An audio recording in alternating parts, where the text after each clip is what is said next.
भाजपच्या पिंपरी चिंचवड मनपातील 100+ घोषणेला त्यांच्यामुळेच लागला असा करकचून ब्रेक. आपला आवाजचे संपादक उत्तम कुटे यांचा स्पेशल रिपोर्ट. राज्यातील सर्व महापालिकांच्या निवडणुका भाजपने शिवसेनेबरोबर युती करून लढण्याचा निर्णय गुरुवारी घेतला. त्याची घोषणा केंद्रीय राज्यमंत्री व भाजपचे जिल्हा निवडणूक प्रभारी मुरलीधर मोहोळ यांनी पुण्यात केली.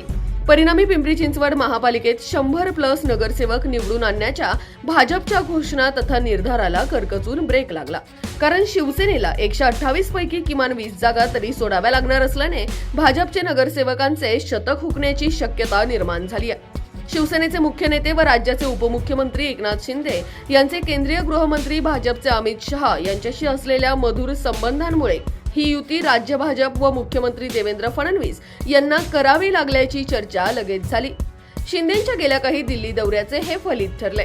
भाजपचे राज्यातील मुख्य नेते फडणवीस आणि उपमुख्यमंत्री शिंदे यांनी एकमताने राज्यातील महापालिका निवडणुका युती म्हणून लढवायचे ठरवले असल्याचे मोहोळ यांनी सांगितले.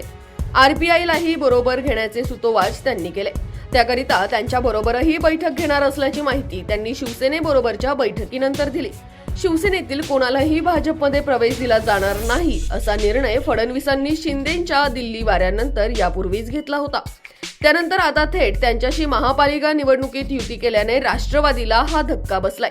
दुसरीकडे पुण्यासह पिंपरी चिंचवड महापालिकेत पुन्हा सत्तेत येण्याच्या राष्ट्रवादी व त्यांचे अध्यक्ष अजित पवार यांच्या निर्धाराला सुद्धा ब्रेक लावण्याची खेळी धूर्त फडणवीसांनी खेळल्याची चर्चा आहे. शिवसेनेबरोबर युती करून महानगरपालिका निवडणूक लढवण्याच्या निर्णयावर पिंपरी चिंचवडमधील भाजप मात्र नाराज झाली.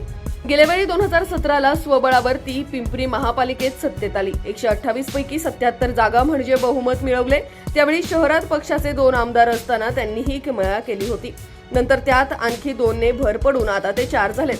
परिणामी शहरात पक्षाची ताकद दुप्पट झाल्याने यावेळी एकट्याने 100+ नगरसेवक निवडून आणू असा दावा हे आमदार व अध्यक्षांनीही केला होता. मात्र आता त्याला ब्रेक लागलाय. कारण शिवसेनेला काही जागा सोडाव्या लागणार असल्यामुळे नगरसेवकांचे शतक आता त्यांना गाठता येणार नाही. दुसरीकडे त्यामुळे त्यांच्या काही माजी नगरसेवकांसह इच्छुकांचाही पत्ता कट होणार असल्याने ते नाराज झालेत. स्वतंत्र लढणार म्हणून शहर भाजप म्हणजे त्यांचे 4 आमदार आणि शहराध्यक्षांनी 730 इच्छुकांच्या मुलाखती कालच संपवल्या होत्या. भाजप शिवसेनेच्या महापालिकेतील युतीविषयी तुम्हाला काय वाटतं? हा निर्णय शिवसेनेला बूस्टर डोस ठरून त्याचा फटका भाजपला बसणार का? ते तुम्ही कमेंट करून सांगा. धन्यवाद.